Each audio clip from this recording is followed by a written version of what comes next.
Hey mamas, it's Lissa here with Mama Wears Many Hats, and today we're talking birth stories.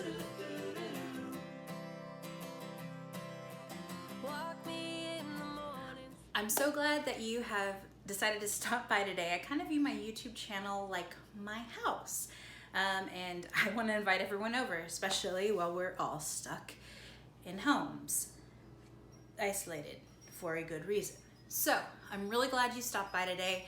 Just imagine we're sitting here having a chat, sharing birth stories, because I have yet to meet a mama that doesn't really at some point enjoy talking about or hearing about other moms' birth stories. Or maybe I'm just weird, because I really like it. This is gonna be the first in a 3-part series because I have 3 kids, Caeden, Evie, and Milo. So this is Caeden's birth story, and I'm really excited to share it with you. Back in 2016, it was actually really funny because we weren't trying to get pregnant. I'd gotten off birth control a year prior. We hadn't been preventing. We hadn't really been doing anything, and we still weren't pregnant. We were open to it, but we weren't like stressing ourselves out by trying. We'd been married for a couple of years, and we figured well, that'd be a good time to start considering starting a family. It was so funny because I had no idea that I was pregnant. We had gone hiking. I was like so irritated with my husband, like so irritated. I was just like, we had like a little argument on the drive home. I was just like, and I'm normally a pretty laid back person, but oh my goodness, I was so irritated. And so he went home, we went home, he took a nap. I headed to the drugstore, and I realized as I was driving over there to pick something up, I was like, oh, it's been a minute. So I picked up a pregnancy test. Long story short, I was pregnant. So I surprised Cameron. I'll see if I can put that footage here. I didn't know it was a special occasion. It's not. I just want to make your day. It's Father's Day. Chicken and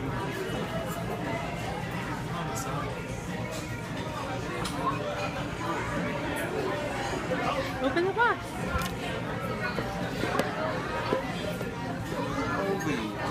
Are you serious? Whoa, you're not joking, are you? When did you find out? Today.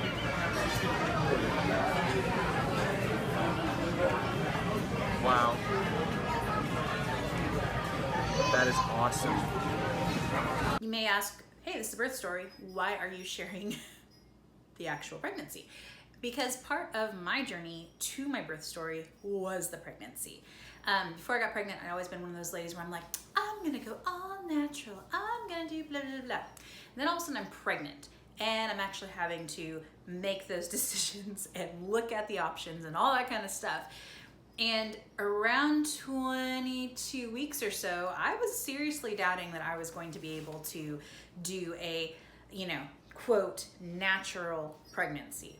Now, I want to pause here and put in a disclaimer. All delivery is natural. That baby got outside you. You had pretty much everything to do with that. I don't care how it happened. You had a natural delivery, okay? So for the sake of argument, I'm going to refer to my deliveries in which I didn't have an epidural or any interventions as an unmedicated delivery, okay? Just for clarification's sake. So anyway, I had wanted to pursue an unmedicated delivery, but I was afraid. About 22 weeks in, I started having horrific pain down in my, like a little above my hip, lower side. Like it was bad. I woke up one morning and it had been going on for a couple weeks. I talked to my doctor about it, and at this point my doctor was not the greatest. And he basically was like, it's no big deal. I woke up one morning with pain that was so bad I couldn't stand upright. It woke me up at about 3 a.m. I was vomiting, it hurt so bad. And if anyone knows me, I have a fairly high pain tolerance, like have torn ligaments and tendons in my leg and barely cried. And this had me in tears and vomiting. So I called my parents, they can pick me up, took me to the doctor. The doctor had the nerve to look at me and say, maybe you just have a low pain threshold. Maybe you should be considering something other than a natural delivery. And I just remember being just like shocked. So we went home, about another 4 or 5 hours of that. And then like I was literally like doing the cat-cow position. I was rocking back and forth. I mean, like seriously, it was funny to go into labor and then be like, oh, hey, I learned these positions trying to fix that thing. The whole reason I share this is because after that, I was convinced that birth could not be much worse than that. And if I could survive that for 12 hours, I could survive. I could at least try for an unmedicated birth. This is just my experience, just my journey. So that being the case, I decided to start researching different types of education and pain management, getting ready for baby, all that kind of stuff. I ended up selecting the Bradley method as the class I took, just because, again, I was very naturally minded. I did that. We went for classes. FYI, if you're gonna be planning to do the Bradley method, you wanna make sure that you sign up fairly early, because it is, if I remember correctly, a 12-week course. And you wanna have at least 6 or 8 weeks before you deliver, just in case you deliver early, so you've had a chance to complete your class. My husband and I attended the Bradley classes. They were great, super helpful. And we were quickly approaching the time our baby would be getting born. It was about 36 weeks. Something in my gut told me like, hey, you should have your hospital bag already packed. You like in the car, like let's get this ready. And I was like, okay. So I had all my hospital bag packed. We were ready to go. And at this point we were actually living with my parents briefly. We'd had a situation with our apartment, a carbon monoxide leak that they didn't take care of. It wasn't being fixed and we just didn't feel safe. So we ended up getting out of our apartment early and we're looking for a new place. So we had landed with them because they had a fairly large house. Fast forward, right at 38 weeks, I go to, we're hanging out, evening, no big deal. Get up, we go to our room, lay down, trying to sleep. It's around midnight. I finally fall asleep and I'm asleep for about an hour. Milo, I should go get him.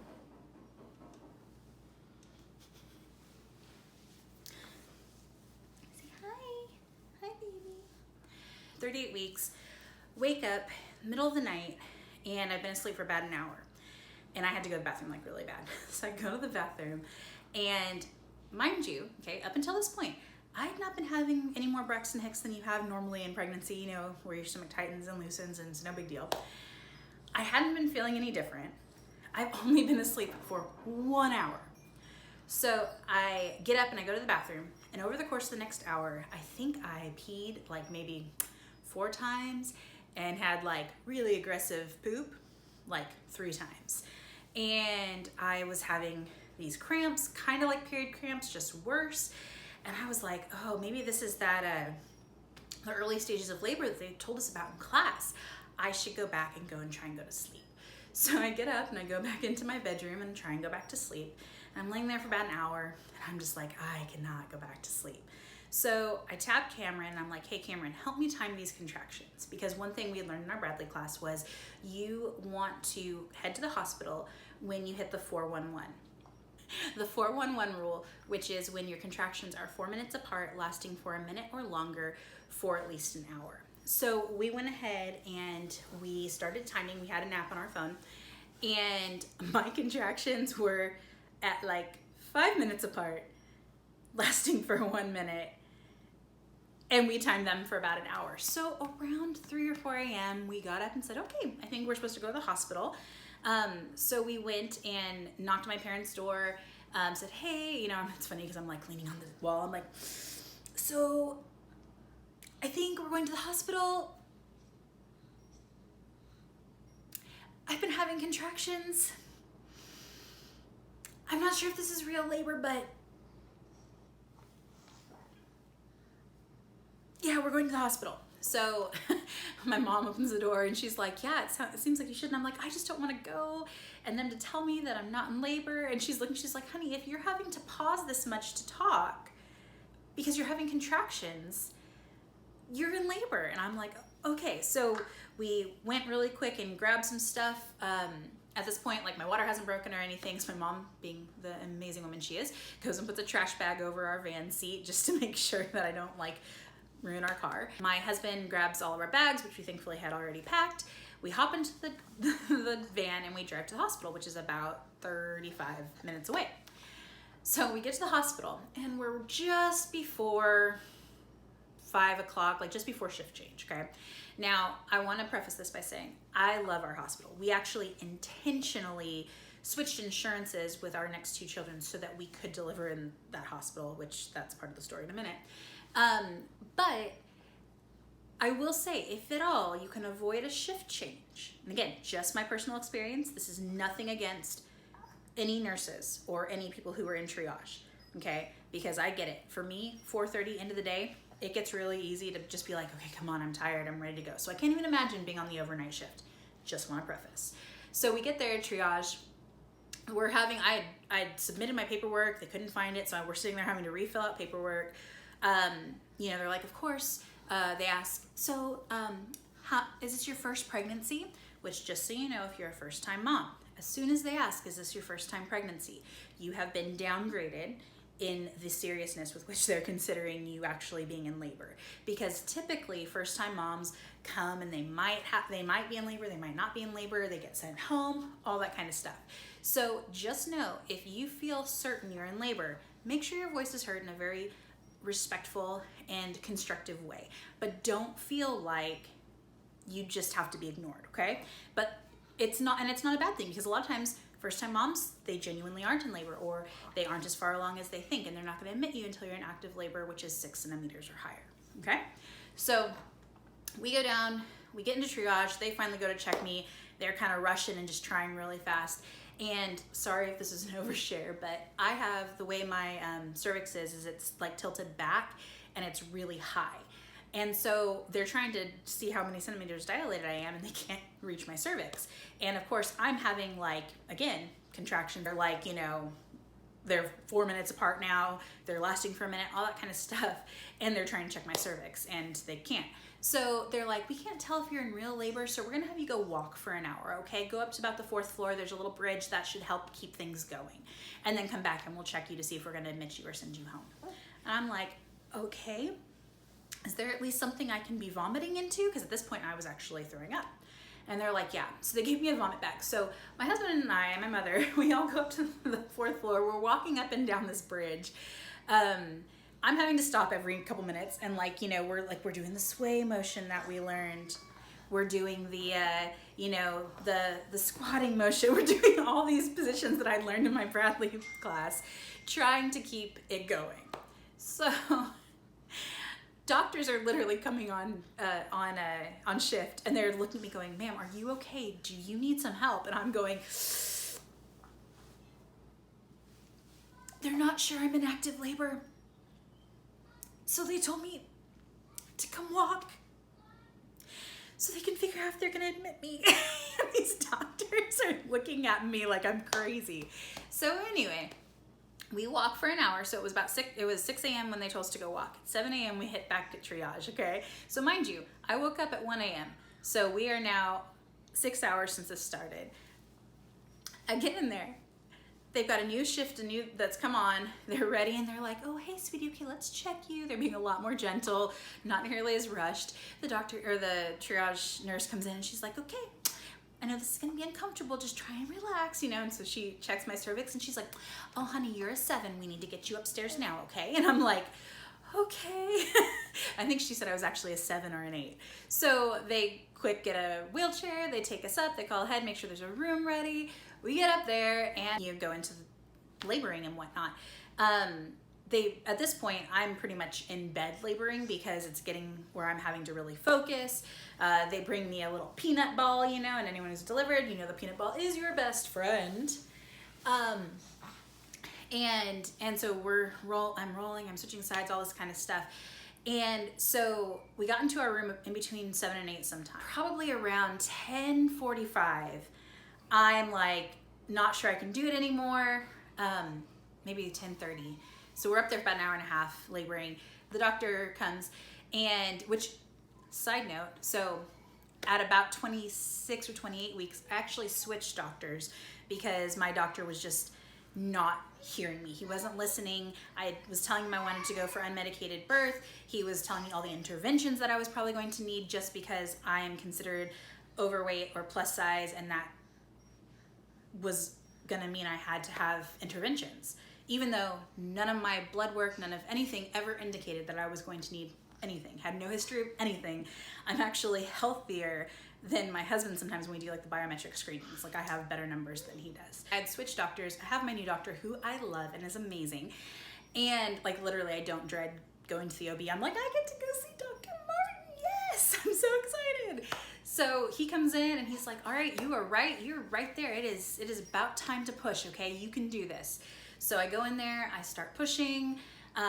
After about 30 to 40 minutes, here comes Caeden, born into the world. I will actually also link to my husband's, for each of our kids, he made this really awesome video, an intro with pictures and some of our stuff. This was before we really knew that people vlogged their births or stuff like that. So he would put together a compilation of all of our documentation from it. So I'll link to that below if you want to see it. So Caeden comes into the world and it's amazing and we love him. He was super chill, hardly cried at all. We let him do what's called a breast crawl, where while you're doing skin to skin, you don't immediately put the baby to your breast. You let them kind of start working their way down. We did that. It was amazing. He nursed, he latched. It was great. And then we had our recovery time. It was so awesome. And we had this amazing little guy. Now, fast forward to the next day where, because that was midday, we get up into our room. Next morning, we're in there, we're in our baby bliss. It's great, we're nursing. It's been a bit of a tiring day because, newborns and staying up all night. And at this point, again, I have this mindset of I want to do everything's natural and I'm not going to send him to the nursery. We're going to keep him with me, all this stuff. So we didn't get much sleep the first night. And someone from the hospital comes in and is like, so we're not in your insurance, so we're considered out of network. And I'm like, what? And so they're basically like telling me it's going to be like $11,000 and all this stuff. But here's the thing. It was January 7th. And so she looked at me and she goes, so we've looked at it and what we're going to do is we're going to go ahead and submit this to your insurance and we're going to bill them like normal. And if you can write a check today, all you're going to have to pay is $877. And I was like, we will write the check today.